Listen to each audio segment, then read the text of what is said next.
அகில இந்திய பொது மருத்துவ கல்விக்கான நுழைவுத் தேர்வு வழக்கின் தீர்ப்பை உச்சநீதிமன்றம் ஒத்திவைத்துள்ளது. நாடு முழுவதும் உள்ள மருத்துவக் கல்லூரிகள், மருத்துவ ஆராய்ச்சி மையங்களில் எம்பிபிஎஸ், பிடிஎஸ், எம்டி போன்ற மருத்துவ கல்வி நிறுவனங்களின் மாணவர் சேர்க்கைக்கு நுழைவுத் தேர்வு நடந்து வந்தது.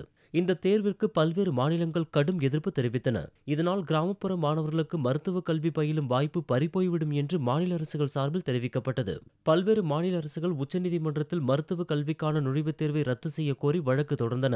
இவ்வழக்கு நீதிபதிகள் அல்தமாஸ் கபீர், விக்ரம்ஜித் ஜெயின், அனில் தவே ஆகியோர் அடங்கிய அமர்வில் விசாரணைக்கு வந்தது. வழக்கை விசாரித்த நீதிபதிகள் அல்தமாஸ் கபீர், விக்ரம்ஜித் ஜெயின் ஆகியோர் தடை விதித்து உத்தரவிட்டனர். நீதிபதி அனில் தவே தடை விதிக்க மறுப்பு தெரிவித்து மாறுபட்ட தீர்ப்பை அறிவித்தார். இருந்தபோதிலும் மெஜாரிட்டி நீதிபதிகள் என்ற அடிப்படையில் கடந்த 2013 ஜூலை 18 நுழைவுத் தேர்வுக்கு தடை விதித்து உச்சநீதிமன்றம் உத்தரவிட்டது. இந்த உத்தரவை எதிர்த்து மத்திய அரசும் இந்திய மருத்துவ கவுன்சிலும் மறு ஆய்வு செய்ய கோரி சீராய்வு மனு தாக்கல் செய்தது. இம்மனு உச்சநீதிமன்ற நீதிபதிகள் Anil R Dave, A K. Sikri, R K. Agarwal, A K. Goel, R. Banumathi ஆகியோர் அடங்கிய அரசியல் சாசன அமர்வு முன் நடந்து வருகிறது. இந்த சீராய்வு மனுவை விசாரணைக்கு ஏற்றுக்கொண்ட நீதிபதிகள் ஏற்கனவே நுழைவுத் தேர்வுக்கு விதிக்கப்பட்ட தடையை நீக்கி உத்தரவிட்டனர். இதையடுத்து மருத்துவ படிப்புகளுக்கான நுழைவுத் தேர்வுக்கு அனுமதி கிடைத்தது. மேலும் நுழைவுத் தேர்வு நடத்தும் நாள், தேர்வு விவரங்கள் அடங்கிய பட்டியலை வியாழனன்று நீதிமன்றத்தில் தாக்கல் செய்ய வேண்டும் என்று மருத்துவ கல்வி கவுன்சில், மத்திய அரசு, சிபிஎஸ்இ ஆகியவற்றுக்கு உத்தரவிட்டிருந்தனர்.